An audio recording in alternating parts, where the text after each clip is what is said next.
Hi guys, welcome to the channel and welcome to my shop, at least what is my shop for the next couple weeks because I'm moving. Got a couple bikes in here working on them today. Some of you guys may recognize me from Ford Trucks and the CPR Garage channel. Probably not. Not very successful. Anyway, I started doing some bike stuff on my main channel. A couple things, it didn't get that many views, and if you watch the main channel, a lot of life happened to me in the last couple years, which part of that included getting back into motorcycles. So I just decided that I'm going to make this other channel. This is going to be the DG Cycles channel, which stands for Damaged Goods Cycles. And I wanted a place to do motorcycle stuff, maybe find a new audience. And the main thing is I don't want to take away from what I'm doing on the main channel and on my CPR Garage channel. I don't want this stuff to take away from the Ford truck stuff because, I mean, the people have spoken on that channel with the views and they like old Ford pickup stuff, not really late model stuff, and the bike stuff, kind of. So this episode was on my main channel, but I did not just upload it to this channel. I totally, I guess, remastered it, you would call it. As in, I went back to all the raw footage and started over, basically, and edited it. Sometimes you just gotta spit the word out and start over. Edited it differently. So, anyway, these, both bikes, mine and my wife's, you can probably guess which is which, you know, because this one's a fat boy, you know. Anyway, neither of these guys have even been on the main channel yet. If you don't know me and what all happened and how this ties in, what I want to talk about on this channel, and that is PTSD stuff. I was medically retired last year with severe PTSD. So if you don't know me, kind of my backstory, I was a first responder. I was very well trained in dealing with mental health issues and people in mental health crisis. I was actually an instructor for our CIT Academy, which teaches police officers and other first responders how to deal with people that are in crisis. So nobody was more surprised than me when I myself was diagnosed with PTSD. So motorcycles are a big part of that story. I want this channel to be a place where I can kind of purely do stuff like that and motorcycles and leave the truck stuff on the main channel. And just, I want to hear from other people. I know I'm not the only one with PTSD issues that finds motorcycles and motorcycle riding therapeutic. So I'm going to talk about my story along with building bikes, and I'm hoping some of you guys will share your story as well. I'm not really like a support group kind of dude, like in person, talk about our feelings every week or whatever in a circle. That's nothing wrong with that. That's just not my thing. So anyway, the bikes have helped me a lot. There's nothing like going for a ride when you're having a terrible day to clear your mind and just like bring you back to center. So we're going to talk about that, and we're going to talk about basically what it's like to be the real life Bruce Banner trying to keep the Hulk from coming out, you know? Rage. Anyway, here's the episode, the first of many. I hope you like it. Wow, hair. It's been a busy day.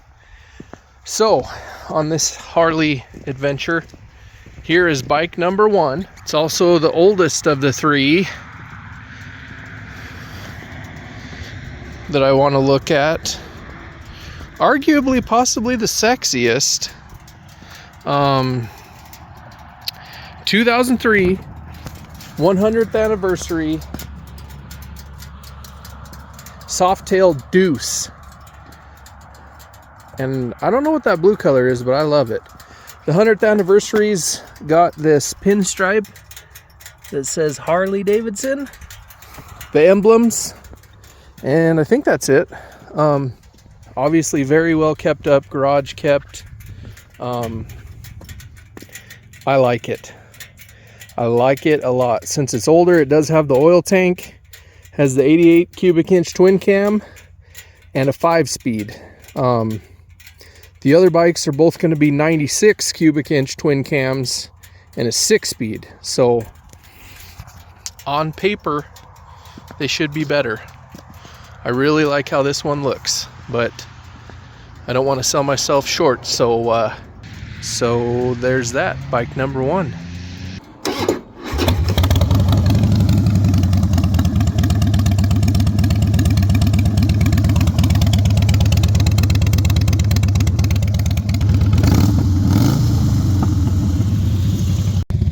Here's bike number 2.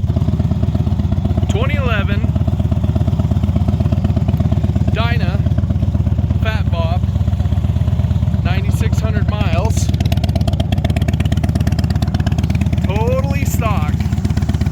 And here's the part that, oh God. Well, here's bike number 3. Counting taters. 2008 Dyna Lowrider Anniversary Amber Whiskey. Pretty nice. My only complaint is the foot position and I'm a taller guy, I'm 6'1", and the feet need to be forward for sure. You know what? I'm gonna go back around and ride it with my feet on the forward position and see how that goes. The front of the seat too, I feel like I'm shoved up into the gas tank because of how tall I am. So anyway, anniversary. I love the bike. Don't love the seating position. The seating position on the Deuce is a lot better. So let me go check that out. Well, headed back empty from Gillette. Turns out the Dynas are not for Sasquatches.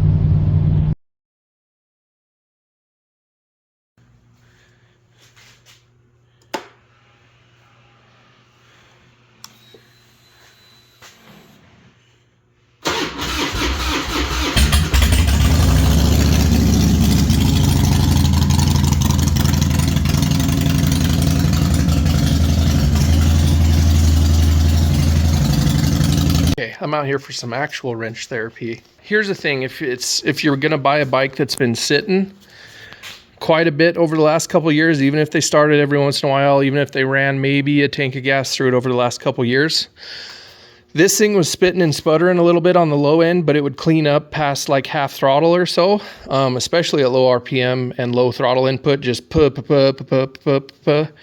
So the first thing I did was take the gas cap off, and you guys can't smell this, but that gas is old. Messed with enough old cars that I know what that smells like. And when I fired it up in the garage just a little bit ago for a little video, you can smell by the way the exhaust smells that the gas is bad and old. I really don't think there's gonna be rust or crud or any that kind of stuff in there, but more so it's to the point where this gas won't burn completely because it loses its volatility a little bit as it gets old. So I don't know if I can video this or not, but got a little drain plug right here. Try to drain that without making a mess. Wish me luck. I don't have any way to show you. I'll just show you the jugs after I'm done. Okay, well that actually went pretty good. Didn't even spill a drop. Yep, we're good. Oh, that's just, don't worry, that's just water. Don't worry about that, little guy. That's just a leak, little leak in the roof. I tried to limit it as much as I could. I got a lot on the ground, but as far as the bike goes, I think I just got a little bit on the horn shield and on the primary case cover. Not a big deal. I will let it dry and then clean it off with like some Simple Green real good and hose it with water. The floor, I'm just gonna have to wait for that to evaporate. I'm gonna pull the bike forward out of it, but you can see that first jug is pretty yellow. It should be clearer than that. This is at the stage where the gas has just started to turn. I will fill the tank up with fresh gas, and the rest of the old stuff should be burned out of there in like 5 minutes. So glad I did that. That gas was no bueno. Again, the smell, just if you know that smell from old cars, you can tell when the gas is bad. And that's probably what the entire issue was. I'm still going to pull plugs and have a look though.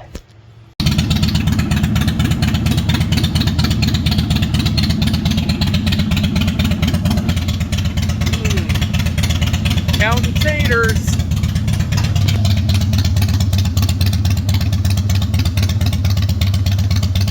Okay, so old Harleys, well, I mean, yeah, it's classic. We'll say it's old. I remember when they were new, but that's a different story. Ones with the oil tank here, the newer ones don't. They have a fill there. There's a line that comes down. You can kind of see it there behind the battery charger. Anyway, there's a plug here right at that frame cross member. See if I can, in that little recess. And that's how you drain them. I don't know yet if you are supposed to also drain the bottom of the crankcase, because these are kind of a dry sump system, but I guess I'll find out since I got a service manual. I know everybody does like the snorkel air cleaner things on these, but I like how that stock cover looks. I guess that files me in the old guys department, but just checking the air filter while the oil's draining, and she looks good. So finished letting her drain, top up or change the oil filter, and yeah, check the antifreeze. Just kidding. The guy I bought it from did give me for it, and apparently you can just buy them at Walmart. Yeah, Fram. It's chrome and everything. Chrome Fram for a Harley twin cam. I don't know what those go for, but that was a score. So anyway, when I got oil, I got a K&N filter because I was just going to get a black Wix. I don't necessarily like the chrome on this when the crankcase is powder coat black, so just going with the black one. I was just going to get a Wix, but looking on the Harley forums, the guys like these K&N ones better because they have the little nubbins just like that one does. That actually is a K&N filter, so he ran the good stuff but gave me the cheapie, I guess. Yeah, I'm not going to use that. Fram oil filters go in the garbage around here. Already need a motorcycle lift.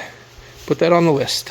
Harleys are definitely a little bit more complicated than Japanese bikes, which is what I've always had. Hondas, actually. I don't think I've ever owned anything that wasn't a Honda as far as a bike, which is weird because I only do American cars. But anyway, instead of on like a Japanese bike where the engine, crankcase, and transmission share all of the same fluid, on Harleys you have crankcase, which keeps some of the oil, but that's not where you check it or add it or anything like that, because it's kind of a dry sump. You can see these oil lines here that go up to the oil tank.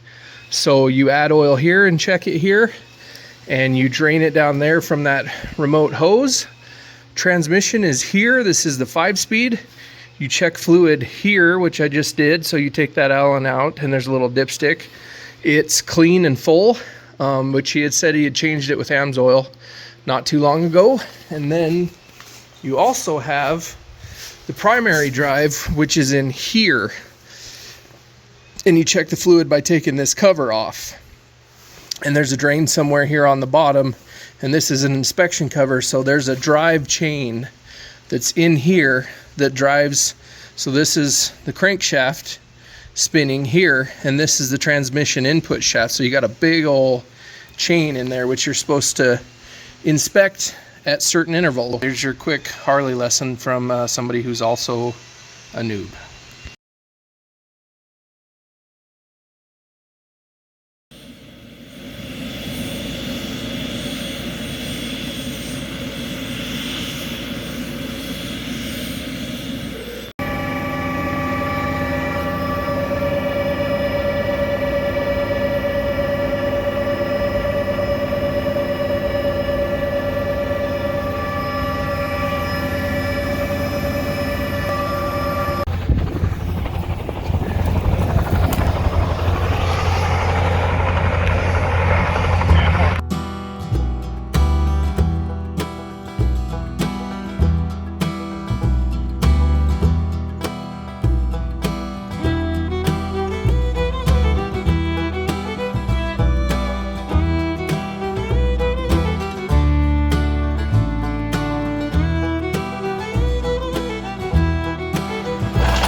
just hitting all the chrome real quick with some glass cleaner.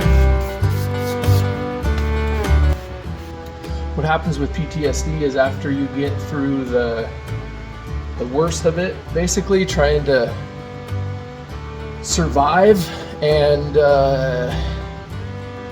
trying to get back to somewhat feeling like your normal self. Once you get like through the survival mode of it, the next kind of portion is just everything sucks. Nothing is good or enjoyable. And so I remembered that I had heard from people.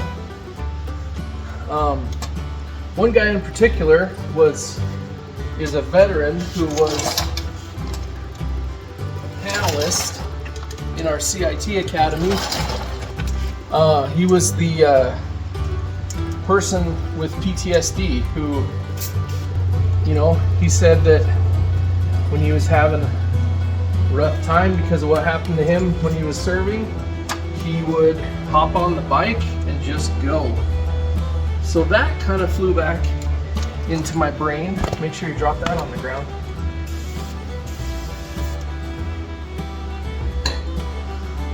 But also,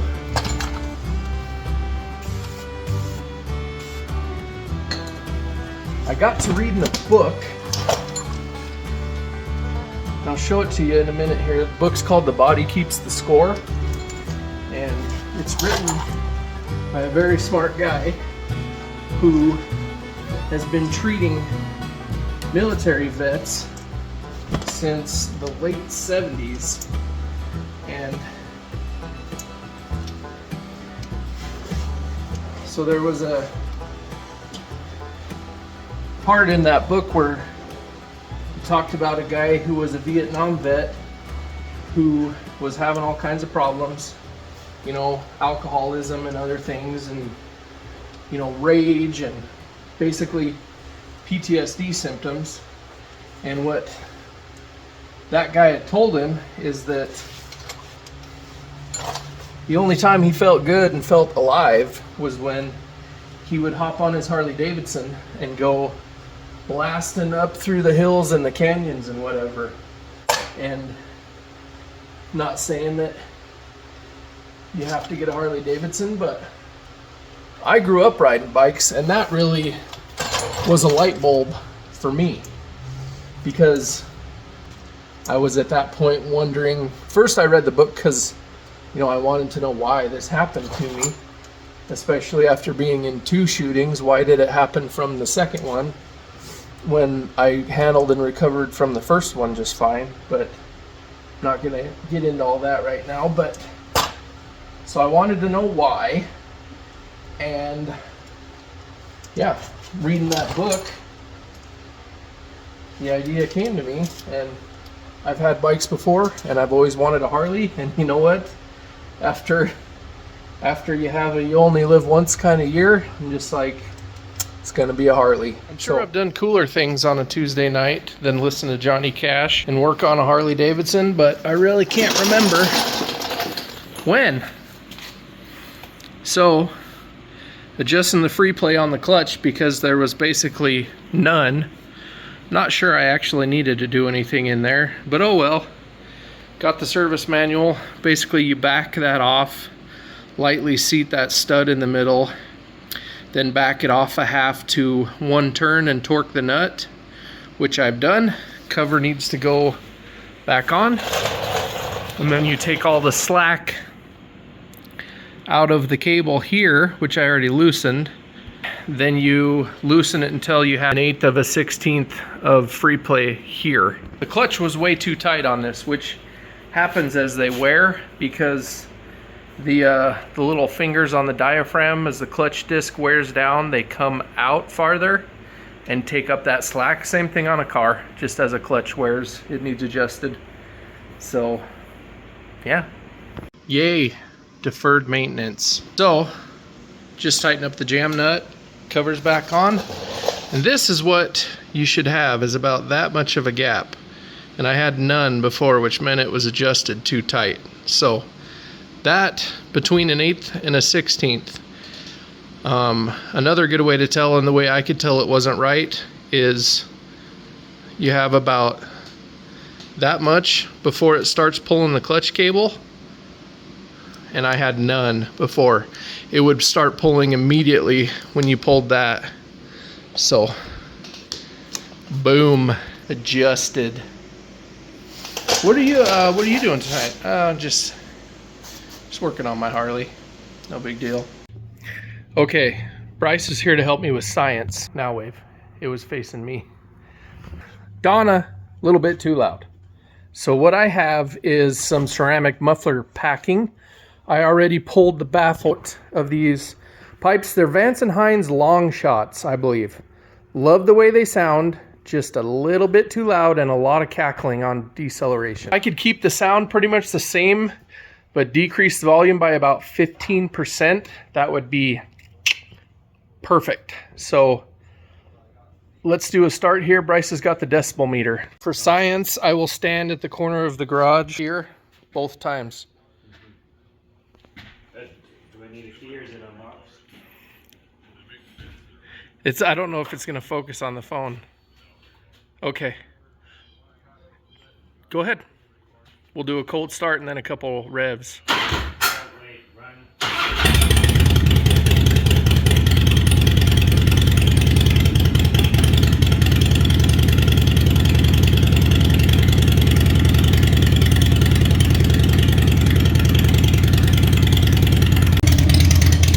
Sorry, neighbors.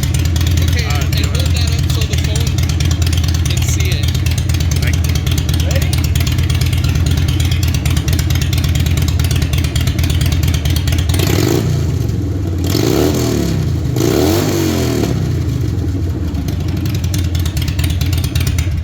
We got to 122. Oof, yeah, that's too loud. So what I would like to see is about 100 at maximum. And like at idle like that after starting it, probably 80, 70s, 80s. That might be kind of optimistic. We'll see about that. We'll see what we can do. Okay, we're going to show you how to take your too loud aftermarket pipes. See the baffle there? Ooh. And make them quieter without spending all the money on quiet baffles, because this is like $5 worth of stuff. Most of it's stuff I had laying around. So I know this looks like a foot-long hot dog from Costco, but I assure you it is not. That's actually high temp tape, and that is only there to hold it together while I slide it in the pipe.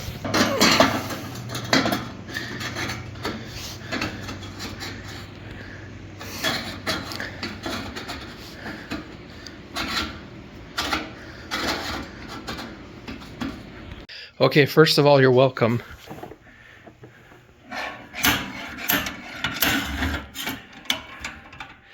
I am a genius. Okay, and here is what the stock unmolested baffle looks like. It's about 13 inches long, 2-inch outer diameter. This is the batting. This was like $5 on Amazon. I got ceramic because I figured it won't blow out like fiberglass does. And in case you're wondering if it's all itchy like fiberglass, it is.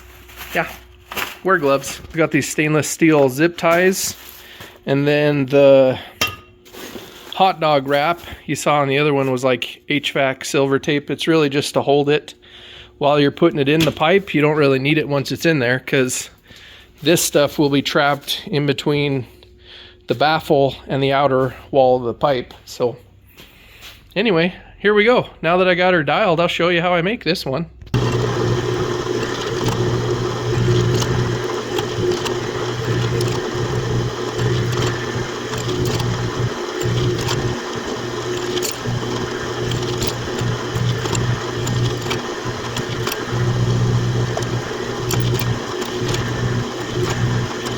All right, now my homemade sketchy baffle, I've got it formed to where it slides in and out. It's hard to keep those exactly parallel when you weld them on there. They could have made some kind of a jig or something for it, but anyway, ain't that kind of show. So this is mostly free junk that I have laying around. So here's my stuff. I just cut it while it's in the bag because it's not fiberglass. It sure pokes into your skin like fiberglass. I was able to get a little bit of overlap on the other one, so I'm gonna try that on here too.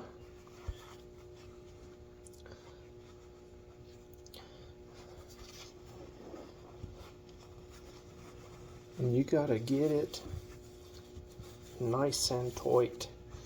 And what happens is actually when you're kind of squishing it in like this, it just gets right in you.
Reasonably pleased with that.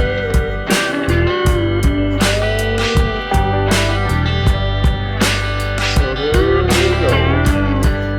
Still straight through and still roughly the same size, but there's two ways that mufflers muffle, basically. One is reflection and the other is absorption. All right, let's see how much crap blows out of there. And oh yeah, also how it sounds. You got neutralis.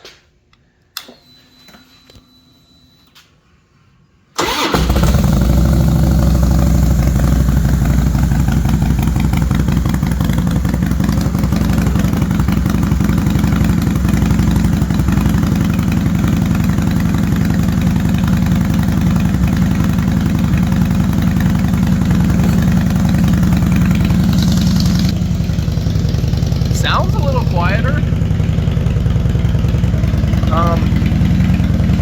Oh shit, I forgot to wipe those pipes off. I don't know if it does anything after they're already well seasoned and broken in, but we'll just wipe them off. So I think it sounds a little deeper and a little quieter. It's freezing out right now, but I'm gonna throw on the jacket and go for a quick ride. Then when Bryce gets home from school, we'll do our scientifical test.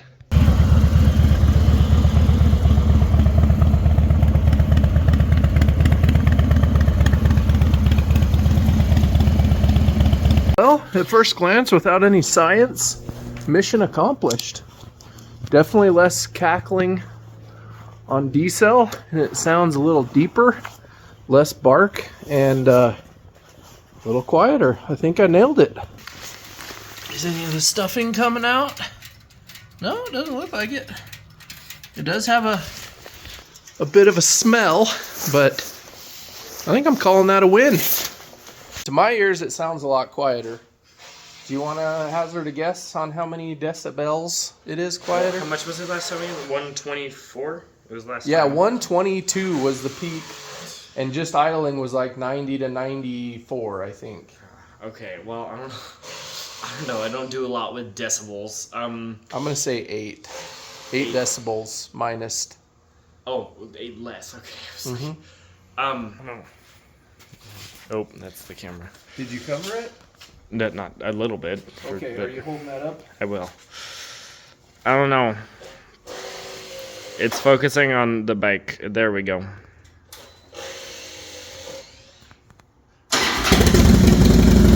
It's falling.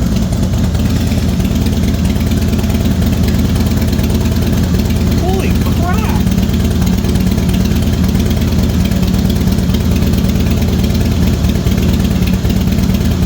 That's like at least 15. Dang! It smells kind of funny. Do you smell that? It's because the sun.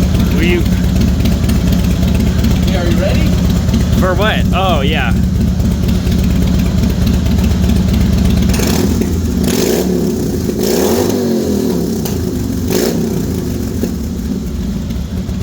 $114 was the max. Well, there you have it. Science. It does have a bit of a smell, but so far there's not any fuzz flying out of there, so damn, I'm gonna call that way more of a win than expected. I was already thinking it wasn't gonna work and I was gonna have to throw the stock pipes back on or get some different ones. I am pleased with myself. I'm glad I got to keep them because I don't know about you, but I really like the way those pipes look. Like, they definitely fit the bike. God, she's beautiful. Okay, I may be wrong. You may be crazy. But you just might be the lunatic I'm looking for.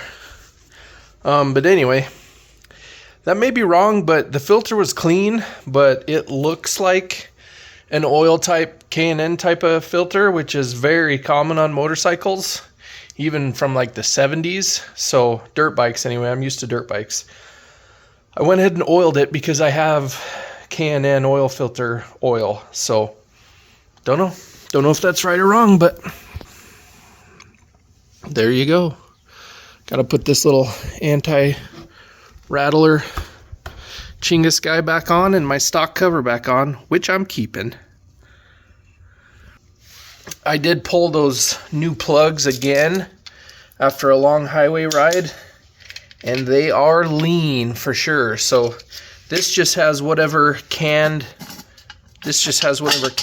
tune that they would have put on it when it was brand new for these pipes, and it needs more fuel. So I am going to end up getting a programmer for it in a future episode, and we're going to upgrade the brakes because they kind of suck. Oh, I needed some two-wheel therapy, had to run an errand, so I took Donna. She needs a good cleanup now, but what a legend. For a ride last week and I hit all the bugs. So it's in the low 40s degrees out right now and it's spitting snow. That's a first for me, but